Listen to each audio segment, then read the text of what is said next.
Forward, sponsored by MPW Mocklink TV and Mocklink Internet, online at mpw.org. Each weekday morning, our local talk segment brings you the people who are helping move our community forward. Let's start the show. Good morning, AM 860 FM 95.1 KWPC. I'm Jordan Davis. Thanks for joining us this morning for Moving Forward. As always, brought to you by Muscatine Power and Water. Say hello to Mocklink Phone, your new local phone company. Fiber customers get it now. Switching is easy, and you can keep your old number. Learn more at mpw.org. Again, I'm Jordan Davis, and I'm joined in studio by Paul Crosser and Hannah Howard from the Pollinator Project. How are you two this morning? Very well. Well, we're really excited to have you on because we want to talk about the pollinators in our area. I know that now this time of year, it's probably a little weird to talk about them because we don't see very many bugs and critters out and about when we're outside right now, especially the last couple of days. Maybe a little bit more when, I actually saw some bugs here in January, early on when it was still a little bit warmer, like that 50-degree day that we had. There was bugs out. I got bit by something in January. I could not believe it. So it's kind of a weird time to talk about them, but we want to talk about what's going to be coming up here. You guys say you have some projects ahead for 2019 working with pollinators. Now, I'm going to let you explain a little bit better what all pollinators means for you guys' pollinator project. I want to let Hannah take over on the actual the bugs and the birds and let her take that. Of course. Yeah, so when it comes to pollinators, that could be anything from the monarch butterfly that everyone can easily recognize, but it includes all butterflies. It even includes moths, bees, beetles, hummingbirds, even bats in some states. There are all kinds of pollinators and a lot that you don't necessarily think of. Okay, well, you said beetles, so even like those, like you mean like the Japanese beetles or those, not those really awful ones, right, that eat everything? Not necessarily, okay. But it just, the word pollinators is definitely a lot bigger than what most people think of, the typical just bees or just butterflies. Yeah, that's the first thing that came to my head, but as we were talking earlier, I thought, maybe those hummingbirds fall under, and then you mentioned bats. Bats, too, can be a pollinator. I never really thought about that. I didn't think that they would be, but of course, when you think bat, you think vampire bat, you think they're all out there, they're sucking blood, but there's fruit bats, and there are bats that suck nectar from flowers, too? Like especially in desert areas, like they will go to different cactuses that have flowers blooming at night.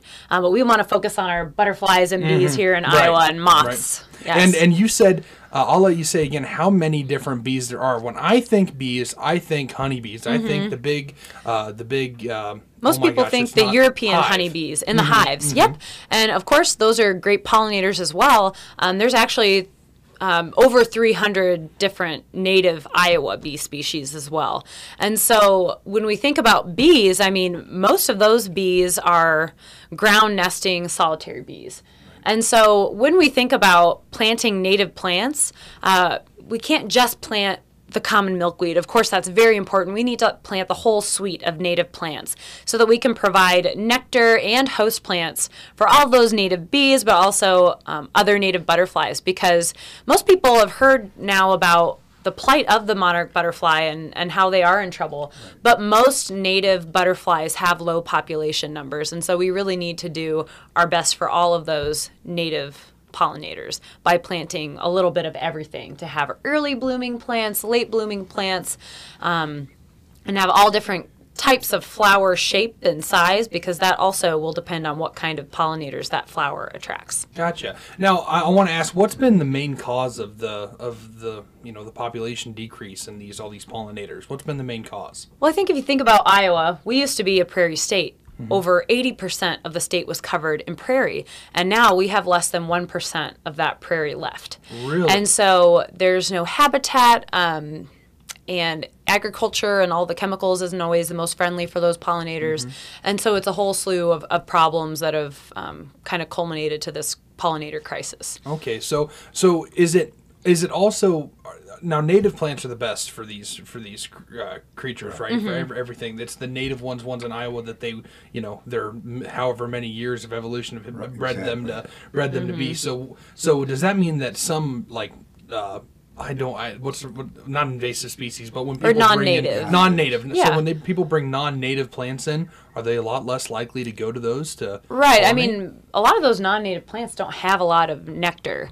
Okay. Or quite as much, especially the horticultural varieties. They're bred for really showy blooms or different things. They're not necessarily bred for their nectar. And so there certainly are some garden plants that can be good for pollinators, like zinnias. Those have a lot of nectar, but it's always best to plant something perennial that is native. That is what those plants and insects have evolved with. Okay. A great resource, very simple resource by a really great guy, Doug Tallamy. Bringing Nature Home really would give everybody a really great insight about how even small patches within their yards, we'd like everybody to completely convert, but, we take 150 square feet of native flowers and you'd really be contributing. That's what that was going to be my next question. What are you guys doing to combat this? What are things that people, an individual, could do in their yard? Because I know, a lot of people are very specific about their yard, how it needs to look, what needs to be in it. The grass is cut so tall, so often and so tall, whatever. And they've got, their little beddings around the edges of the house. What could they do to put like a native species back in to help these pollinators? Is that kind of what you're encouraging folks? Oh yeah, of course. People can definitely plant native and still have that beautiful manicured look. As long as you keep weeding around them, you can plant them in clumps just like you would any garden variety. Or you can even just take an area in the back or along a fence line and put a patch in of native flowers and grasses and have a nice mix. I get a lot of questions. We all get a lot of questions in our group on, where am I going to get these plants? And that's perfect because we've got the answer. You're going to notice that in some of the seed racks this spring at the local stores, if you look pretty closely, you're going to be able to find some native flower seeds. One in particular will be butterfly weed, which is just the most beautiful orange flower that's if people go to the Bridgestone Band Ag Learning Center around the end of May or early June, you'll just see a field of bright orange flowers where the bike path goes through. There are native nurseries, Simply Native Nursery in Alexis. There's seed and plant suppliers. Prairie Moon on the web, Ion Exchange. I don't mean to leave anybody out, but those are the ones I'm familiar with. And if you're fortunate enough to attend the Muscatine Pollinator Project fundraiser, every year we have a silent auction where we will provide a complete flat of different native plants, and if you make us do it, we'll come and plant them. Yep. That's really cool. People don't think about just how important these animals are to the environment that we have here in Iowa, because they do a lot more than just with the native plants. They're helping pollinate everything. Right. And so something that'll hit home for a lot of people is garden plants.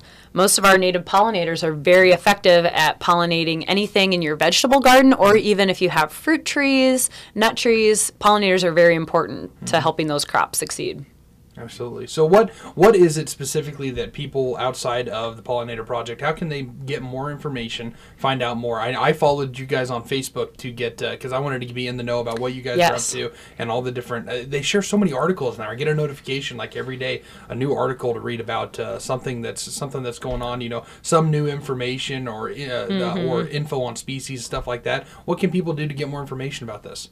Yeah, the Muscatine Pollinator Project Facebook page is going to be the best way. We're very active on there. Our president, Dave Cooney, definitely posts a lot of really great articles, whether it's things that are going on in Muscatine with our group or just how to plant more natives into your gardens or what's going on with the current state of pollinators. It's a great informational resource. But we also do have a website that John Cook coordinates. Okay.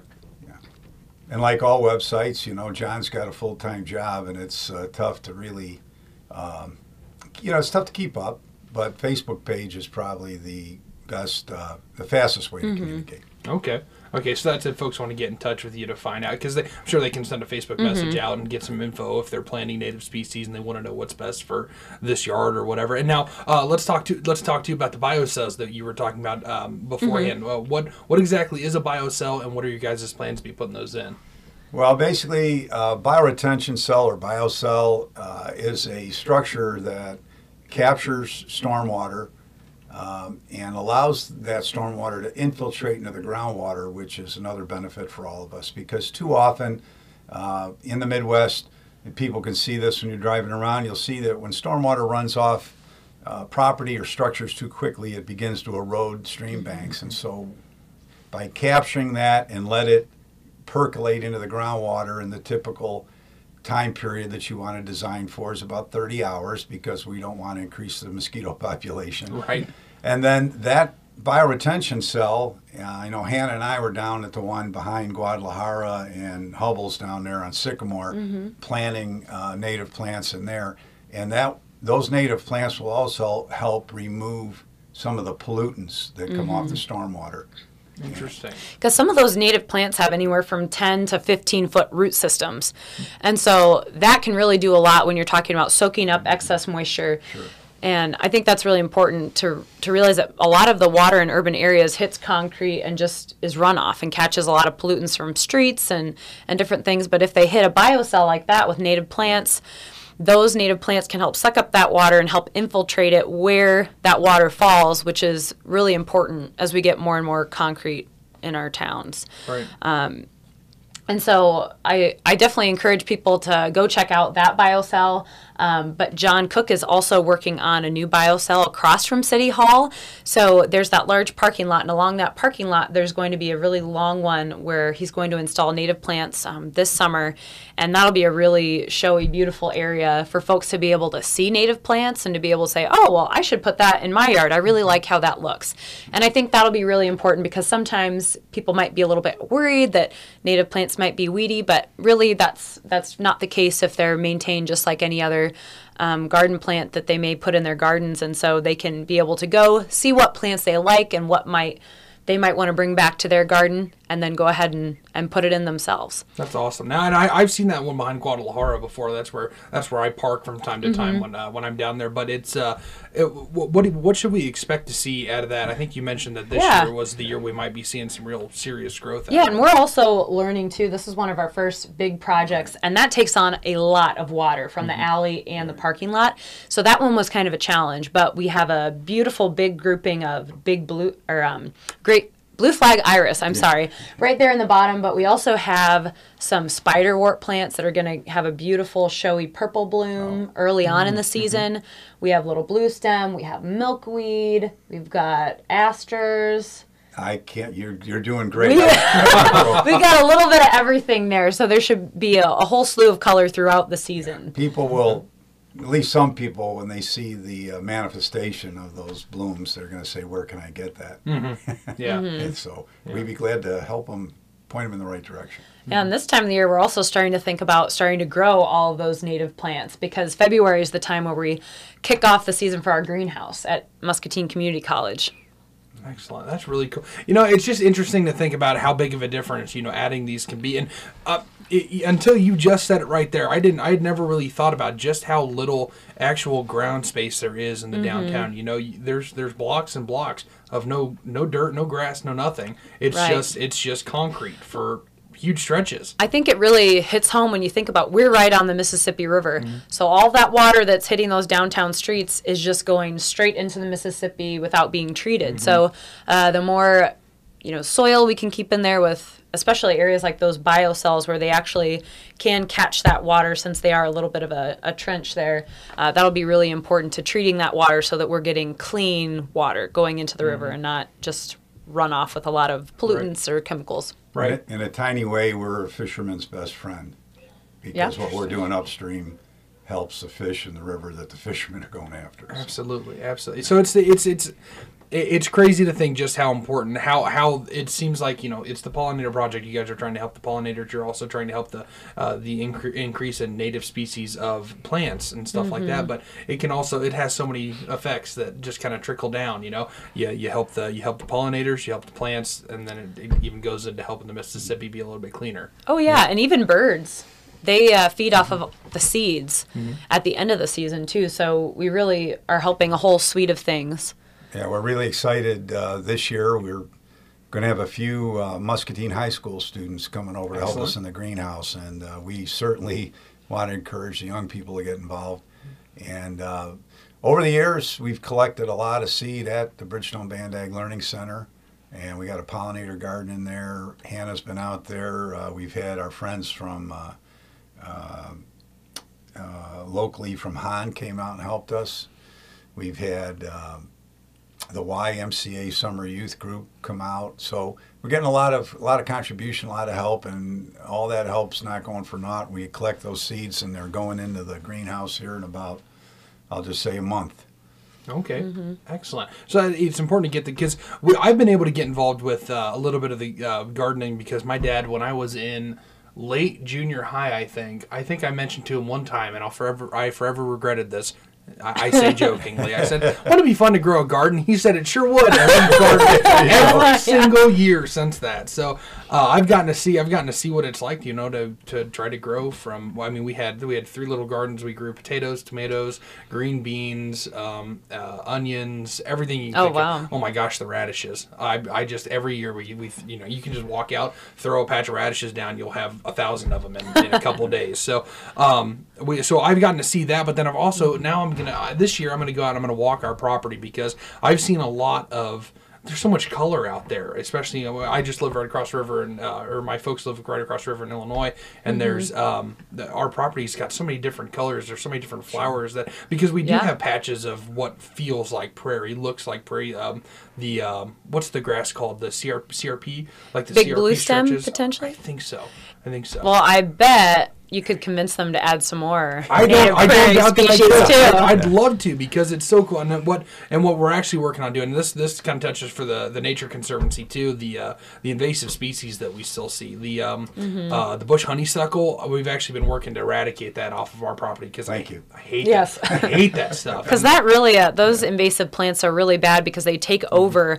And spread a canopy so thick so there's nothing's growing underneath. Right, so it doesn't give our native plants a chance to grow. Yeah, and that's something we've been working on at home. And then I worked with a gentleman over there for a little while. We did a whole bunch of wiping out all the invasive species from that to the autumn. I think it's autumn olive or Russian olive. Autumn olive's terrible. Yeah. So that stuff's everywhere, and that can make a huge difference to get some of that off your property too. If you're folks that live outside of city limits and you've got those thick stands of trees, it's always good to maybe get somebody to clear those. Yeah, and those plants also move into some prairie areas, so it's always good to nip it in the bud early on when they first start coming in, so that they're not a big problem later. Yeah, so I'd like to do that. I'm going to walk our property this summer and see what we can do to get a little bit more of that eradicated, and then maybe plant some native species too. Feel free to invite any of the Pollinator Project people because we can